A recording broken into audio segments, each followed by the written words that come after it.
Exodus chapter 8, Invasion of Frogs.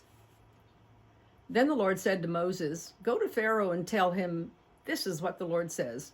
Let my people go so that they can worship me. If you refuse to let them go, then I'll send a plague of frogs over your whole country. The Nile will overflow with frogs. They'll get into your palace, into your bedroom, and onto your bed, into your officials' houses, and among all your people, and even into your ovens and bread pans. The frogs will crawl up on you, your people, and all your officials." And the Lord said to Moses, "Tell Aaron, stretch out your hand with your shepherd's rod over the rivers, the canals, and the marshes, and make the frogs crawl up all over the land of Egypt." So Aaron stretched out his hand over the waters of Egypt. The frogs crawled up and covered the land of Egypt. However, the Egyptian religious experts were able to do the same thing by their secret knowledge. They too made frogs crawl up on the land of Egypt. Then Pharaoh called for Moses and Aaron and said, "If you pray to the Lord to get rid of the frogs from me and my people, then I'll let the people go so that they can offer sacrifices to the Lord." Moses said to Pharaoh, "Have it your way. When should I pray for you and your officials and your people to remove the frogs from your house, courtyards, and fields? They'll stay only in the Nile." Pharaoh said, "Tomorrow." Moses said, "Just as you say. That way you will know there is no one like the Lord our God. The frogs will leave you, your houses, your officials, and your people. They'll stay only in the Nile." After Moses and Aaron had left Pharaoh, Moses cried out to the Lord about the frogs that the Lord had brought on Pharaoh.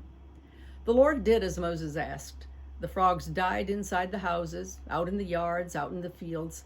They gathered them together in big piles, and the land began to stink. But when Pharaoh saw what the disaster was over, he became stubborn again and wouldn't listen to them, just as the Lord had said. Swarming lice.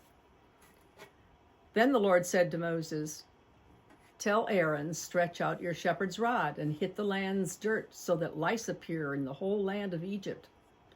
They did this.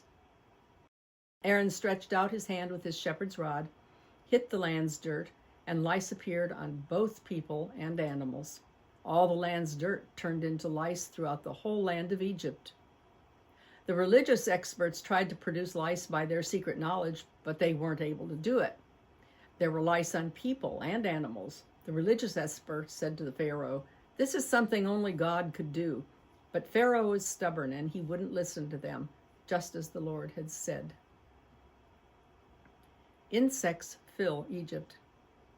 The Lord said to Moses, "Get up early in the morning and confront Pharaoh as he goes out to the water.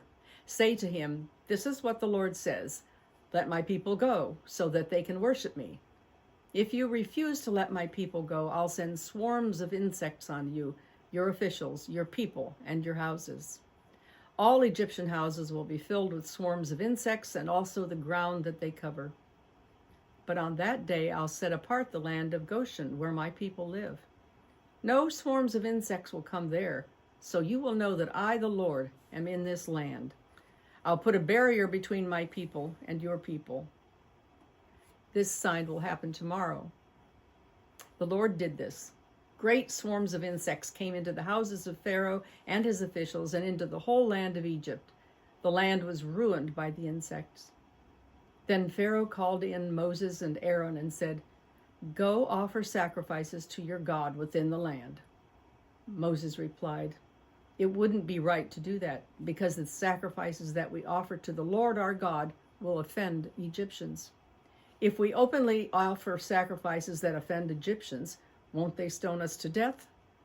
We need to go for a 3-day journey into the desert to offer sacrifices to the Lord our God as he has ordered us."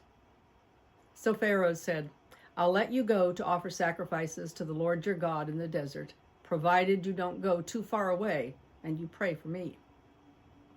Moses said, "I'll leave you now, and I'll pray to the Lord.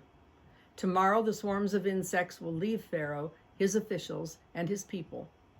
Just don't let Pharaoh lie to us again and not let the people go to offer sacrifices to the Lord."